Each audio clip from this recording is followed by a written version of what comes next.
Good morning दोस्तों, welcome to your channel as they like it. क्या आपको पता है कि श्रीलंका जो है वो बहुत ही बुरे इकोनॉमिक क्राइसिस से गुजर रहा है और वहाँ पे पेट्रोल पंप्स और राशन की दुकानों के आगे बहुत लंबी लंबी लाइंस लगी हैं। साथ ही साथ पावर कट्स भी हो रहे हैं। क्या आपको ये पता है कि पिछले 3 महीनों में इंडिया ने श्रीलंका को $2.4 बिलियन की असिस्टेंस दी है ताकि वो non stop supply of essential commodities कर सके। तो आइए दोस्तों जानते हैं पूरी खबर। दोस्तों, श्रीलंकन इकॉनमी जो है वो serious balance of payment problem से गुजर रही है और वहाँ पे फॉरेन एक्सचेंज रिजर्व्स जो हैं वो ऑलमोस्ट ख़त्म हो चुके हैं।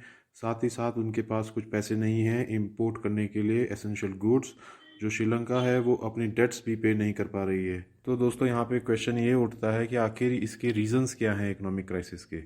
इसका सबसे पहला रीज़न दोस्तों ये है कि आज 21वीं सदी में भी श्रीलंका की इकोनॉमिक डेवलपमेंट डिपेंड करती है एक्सपोर्ट ऑफ प्राइमरी कमोडिटीज़ जैसे कि टी हो गई, रबर हो गई और गारमेंट्स हो गए। इसी के साथ श्रीलंका की इकॉनमी टूरिज्म से जो होती है अर्निंग उस पर भी बहुत ज़्यादा डिपेंडेंट है। ये श्रीलंकन क्राइसिस की रूट कॉज जो है वो ईयर 2009 में जाती है, जबकि एलटीटीई से लड़ाई ख़त्म होने के बाद इट वाज एक्सपेक्टेड कि जो श्रीलंका की इकॉनमी है वो ग्रोथ करेगी और रिवाइव भी करेगी। और ऐसा हुआ भी शुरू के 3 साल, जब 2009 से 2012 श्रीलंका की जीडीपी ग्रोथ लगभग 8 to 9% रही। लेकिन ईयर 2013 से श्रीलंका की इकॉनमी एक डाउनवर्ड स्पायरल में आ गई, जब कमोडिटी प्राइसेस गिरे, साथ ही साथ एक्सपोर्ट्स स्लो डाउन हुए और इंपोर्ट्स राइज कर गए। ईयर 2009 में श्रीलंका ने इंटरनेशनल मॉनेटरी फंड से लोन लिया था। क्यों? क्योंकि उसने वॉर से जस्ट बाहर आया था और बजट डिफिसिट्स जो थे वो बहुत ज़्यादा थे।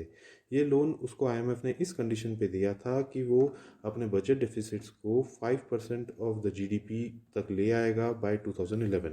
इसके बाद श्रीलंका सन 2016 में फिर से $1.5 बिलियन का लोन लिया था आईएमएफ से, जिसमें कि ये कंडीशन थी कि श्रीलंका को अपना फिस्कल डेफिसिट जो है वो 3.5% तक रिड्यूस करना पड़ेगा बाय ईयर 2020।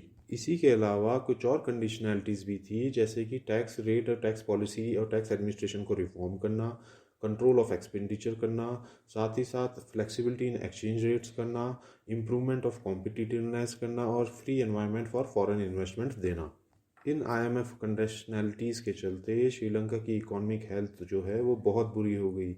उसकी जीडीपी ग्रोथ जो थी वो 5% से रिड्यूस होके 2.9% हो गई 2019 में। ऐसे ही इन्वेस्टमेंट रेट जो है वो 31% से गिर के 27% हो गया 2019 में।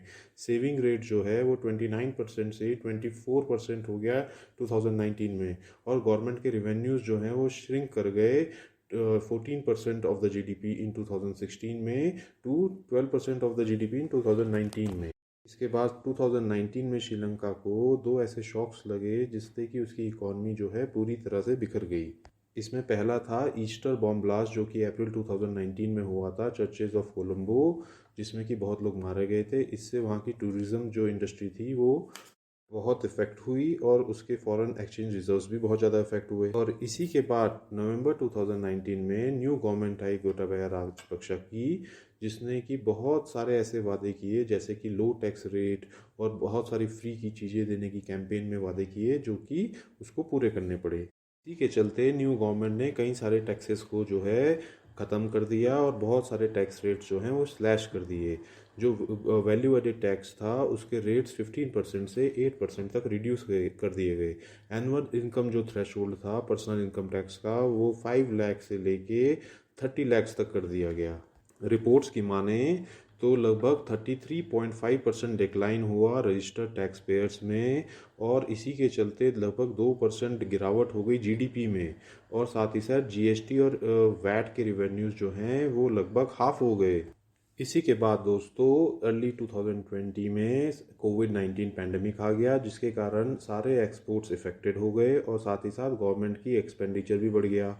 और इसी कारण से फिजिकल डेफिसिट जो है वो 10% को भी पार कर गया और पब्लिक डेट जो है वो लगभग 94% से लेके 119% ऑफ द जीडीपी चली गई। लास्ट और most important reason Sri Lankan crisis का वो है फर्टिलाइज़र पॉलिसी। जो का दोस्तों लगभग 0.3% ऑफ द जीडीपी जो है वो स्पेंड करता है अपने फर्टिलाइज़र सब्सिडीज़ में। सारे के सारे फर्टिलाइज़र्स वहाँ पे जनरली इंपोर्ट किए जाते हैं। इसी फॉरेन एक्सचेंज रिजर्व्स को ड्रेन होने से बचाने के लिए नई गवर्नमेंट ने क्या किया, ये ऐलान किया कि सारे फर्टिलाइज़र इंपोर्ट जो हैं वो मई 2021 से बैन कर दिए जाएंगे और साथ ही साथ रातों रात श्रीलंका जो है वो 100% ऑर्गेनिक फार्मिंग नेशन बन जाएगा।